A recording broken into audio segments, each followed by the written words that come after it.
BRS working president KTR Adilabad లో పర్యటించున్నారు. జిల్లా జైల్లో ఉన్న మాజీ ఎమ్మెల్యే బాల్క సుమన్ ను ఆయన పరామర్శిస్తారు.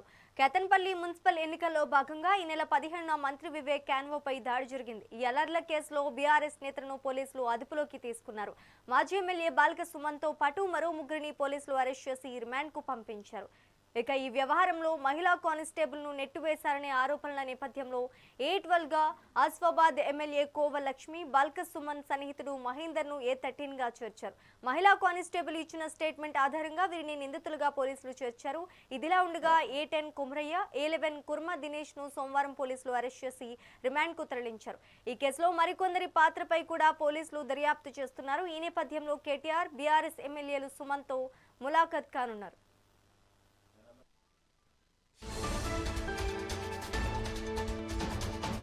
ఇదే అంశానికి సంబంధించి మరింత సమాచారం మా ప్రతినిధి నరేష్ కుమార్ అందిస్తారు. నరేష్, చెప్పండి.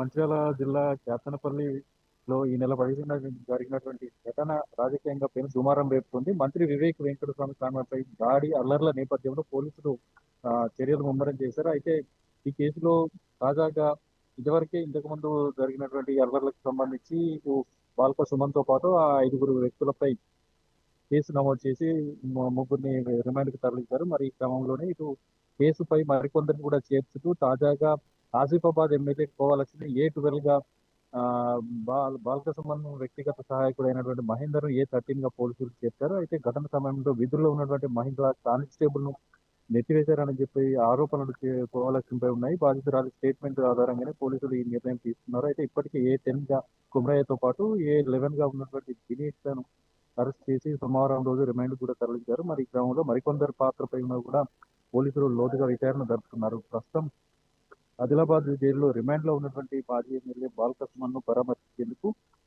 నేడు బీఆర్ఎస్ వర్కింగ్ ప్రెసిడెంట్ కేటీఆర్ జిల్లాకు రానున్నారు. అయితే పార్టీ శ్రేణులతో కలిసి ఆయన జైలుకు వెళ్లి సుమన్ ను కలనున్నారు. అయితే ఎమ్మెల్యే కోవ లక్ష్మిపై కూడా కేసు నమోదు చేయడంపై బీఆర్ఎస్ శ్రేణులు ఆగ్రహం వ్యక్తం చేస్తున్నాయి. మొత్తంగా ఇది రాజకీయ కక్ష సాధింపు చర్యల్లో భాగంగానే అని చెప్పేసి బీఆర్ఎస్ శ్రేణులు ఇటు ఆరోపిస్తున్నారు. అయితే ప్రస్తుతం జిల్లాలో హై అలర్ట్ కొనసాగుతుంది. మరి దీనికి సంబంధించి ఇప్పటికే ఇటు బీఆర్ఎస్ శ్రేణులు బాల్క సుమన్ కు సంబంధించి బెయిల్ పిటిషన్ పై కూడా ఇటు కోర్టులో బెయిల్ పిటిషన్ దరఖాస్తు చేయగా అయితే నిన్న సోమవారానికి విచారణకు వచ్చినటువంటి బెయిల్ పిటిషన్ సంబంధించి నేడు దానికి సంబంధించి వాయిదా కూడా వేయడం జరిగింది. దాంతో పాటు పోలీసులు కూడా తమ కస్టడీకి కావాలని చెప్పేసి కోరుతూ కూడా కస్టడీ పిటిషన్ కూడా దాఖలు చేశారు.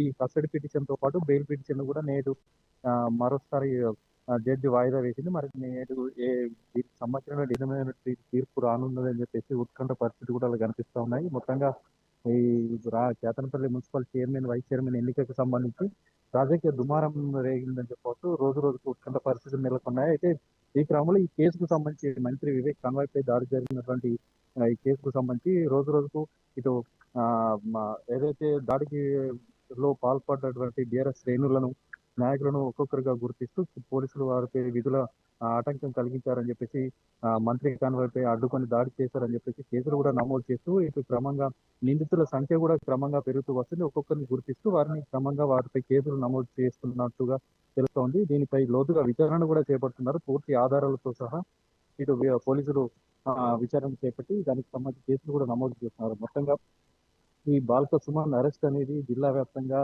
రాజకీయ దుమారం రేగిందని చెప్పవచ్చు.